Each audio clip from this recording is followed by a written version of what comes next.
Good morning. So, today may appointment tayo dun sa kaibigan natin. So, ayan. Samahan niyo ako na magpaayos ng ating mukha today. Ayan. So, um, siya yung kaibigan natin na nurse din siya dito sa Germany, pero before nurse siya sa Norway and dun siya sa dermatology clinic. Tapos nag-aral siya doon, nag-Vitabuilding siya doon hanggang sa ay na nga, may aesthetic clinic na siya today dito sa Germany. Ayan. So, samahan niyo ko habang naglalakad ako pasakay doon sa papunta dun sa bahay niya. Ayan. So, hindi ko na vlog yung kanina kung paano ako nag-prepare and all. Kasi may kumari akong kachismisan. Ayan. So, hindi tayo naglagay ng anything. Or naglagay lang ako ng cream sa mukha. And, yan. Cleaning ba? Ayun, yung mga daily routine natin. Umaga tsaka gabi. Tas yun. So, since Saturday today at alam nyo kapag Saturday, ayun, medyo okay tayo pag Saturday. Pwede tayong mag-termine, mag-appointment sa ibang tao, makipagkita. Ayun. So, ayun na nga. Samahan nyo ako. So, ayun, sa aking paglalakad, papunta dun sa kaibigan ko. Yeah. So, matagal na rin akong hindi nakakapag-upload ng mga videos. So, medyo busy. Busy ang yung ate girl. Ayan.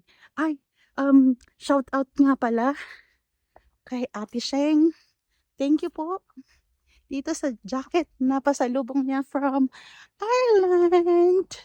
Ayan. Yun yung kaibigan nating Ireland citizen o Irish citizen should I say na ayun nga nandito din sa Germany. So lumalawak yung mga circle of friends natin dito. Ayun. So maghihintay tayo. So tumawid ako. So nakikita niyo walang masyadong tao. Kasi it's Saturday at kadalasan yung mga tao dito pag Saturday, walang tao. So, depende din, walang trabaho. So, depende pa rin sa trabaho nila. Pero sa mga nurses like me, may mga regular work yan. Ayan. So, at ang maganda dito sa Germany, nakikita mo kung ilang minutes ka pa maghihintay. Gusto niyo makita? Papakita ko sa inyo. Ayun. Ayun. So, 3 minutes pa tayong maghihintay doon sa bus na sasakyan natin papunta doon sa kaibigan natin. Yeah? So, yun. So, update ko kayo later. Miss Rita! Ayun na nga. Ang maganda dito, yung mga buses and trains, pag nakalagay doon kung ilang minutes pa nahihintayin at dadating siya. So, 1 minute na lang bago dumating yung bus. So, hintayin natin. Ayan. Ayan siya. 1 minute. Ako lang naghihintay. Dadating kaya siya. Pero of course, dadating yun. So, ayan. Hintayin natin.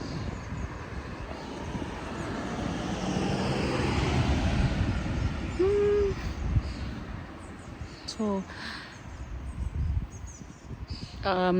at madalas dito pala, just wanna know, you to know guys, yung mga Pilipino, madalas, naglilinis ng bahay bago umalis ng bahay.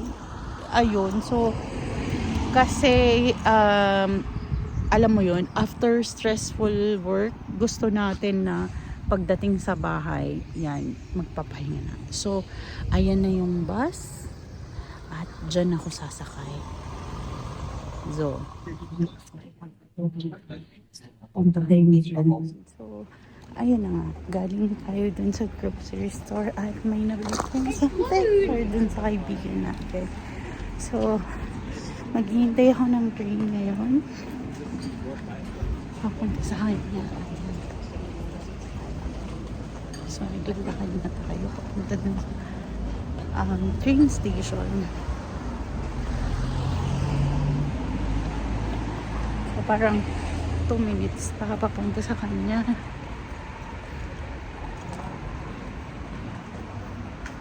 So, ayan. So, ayan. Magkwentuhan muna tayo. 2 minutes pa. Ayan, nakikita niyo yung mga building na yan. Ayun yung mga, ang tawag sa ganyan, Art Bao.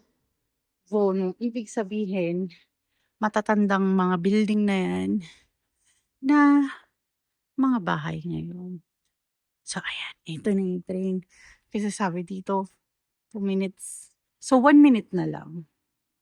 So, ayan lang. So, sa lahat ng train, may makikitang ganito. So, pag pinindot mo yan, magsasalita. Ayan. 10:16 Uhr. Yung oras, sasabihin. Linie 61 Tapos nach yung Düsseldorf line. fährt in einer Minute. Para yan sa mga para sa mga disabled, like sa mga bulag. And so, para malaman nila kung anong oras na, kung anong oras yung dadating yung train, should I say. Ayan na yung tram. So, tara, sakay na tayo. Tayo sa medyo na.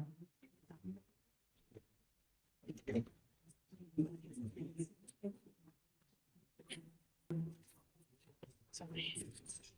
Na tayo sa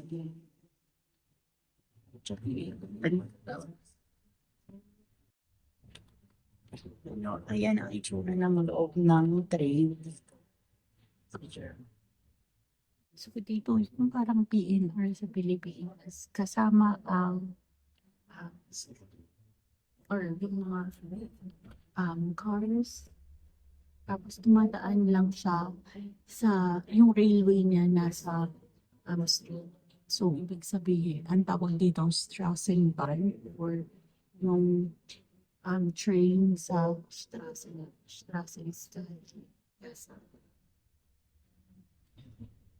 So, as I've said, pag maganda yung weather, dito sa Germany, maliit, maliit yung mga tao.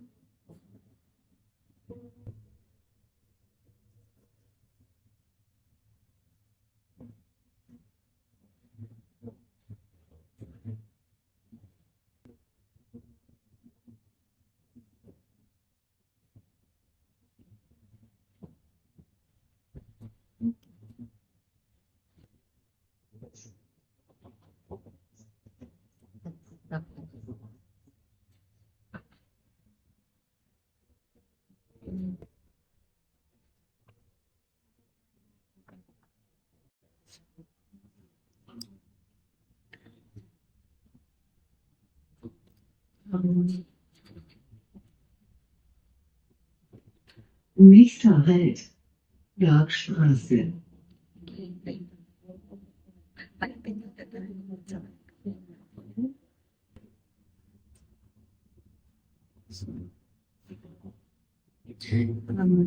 Favorite niyang kumain ng Korean food. Kaya na, hindi ako nakapunta sa Asian store. Kasi yung mga Asian store dito nasa Sakin. Hindi na ako tumahan ng city. Kasi late na ako pupunta sa kanila. So, ito, pag nag-set ka ng appointment time, nakasaya pag late ka. Kaya, yun na nga, tumiretso na ako dito. Hindi ko kumain sa city. Buti na lang may grocery store na malapit dun sa pinapaanin ko. Ano yung para dun sa baby boy.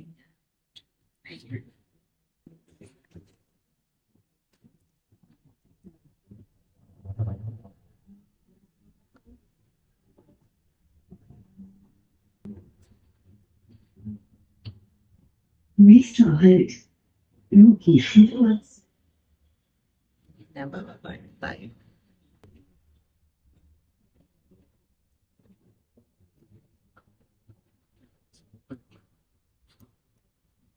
So, yung mga button na yon pinipindot para mabuksan yung mga pinto. At maglalakad tayo.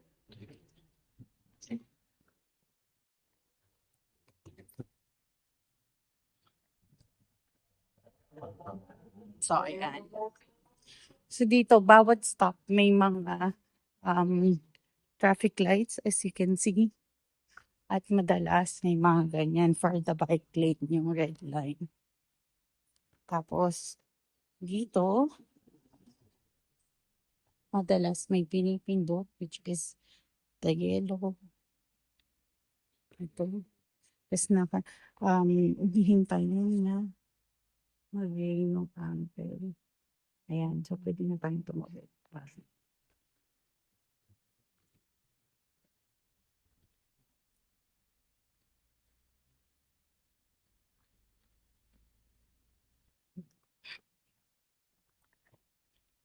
Masyadong maganda yung weather. Medyo makulimlim. Pero, ayan, medyo malamig. Pero okay naman. Okay naman so far. Ayan. Mawid ako. May pamarating sa sakyan. Anyway, ayan. So, yung dito sa ano nila, sa bahay nila, napaka-aliwalas ng tanawin. Tingnan niyo naman. Napakatahimik. Ayan. So, napapansin nyo guys, dito walang mga kuryenteng nakasabit sa taas katulad sa Pilipinas. Kasi yung mga wires nila nakabaon sa ilalim ng lupa. So, ayun na nga. Pag gantong season na ang daming namumulaklak. Ayan. Look guys, so may mga roses. Roses are reds. Violets are blue. Ayan. So,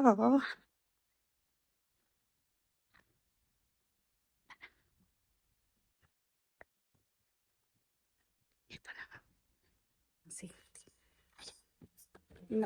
Nuksan na ni girl. Yan ate girl yung pinto.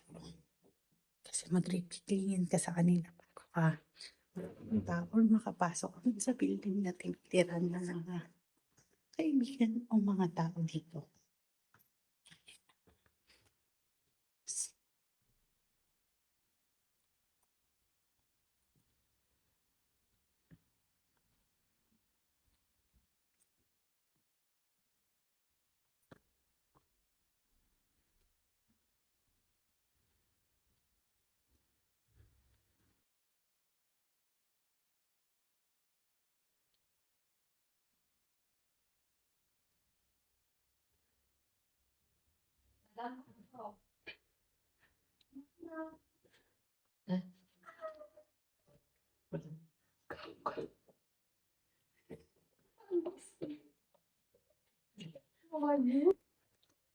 Of course.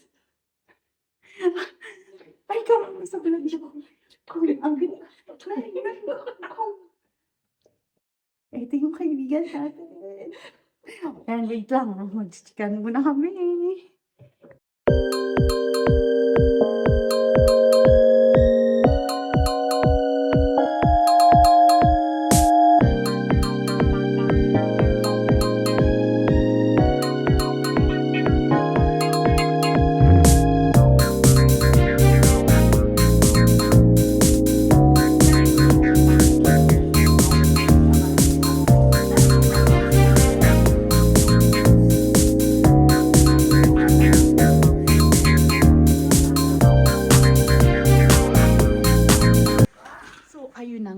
magsa-start na kami ni Madam Melanie. Ayan, nandito kami sa magandang clinic niya. Ayan. Ayan. So, as I said, 'di ba, galing siya sa Norway and dahil sa husband niya na nandito as a nurse na nagtatrabaho. So, sila ng anak niya, si Adam, yung kanina. Sila ng anak niya na nag-migrate na din dito sa Germany. Para, 'di ba, for Familien Zusammenführung. Ayan nga. So, magsa-start na kami ni Madam. Sa higan, okay.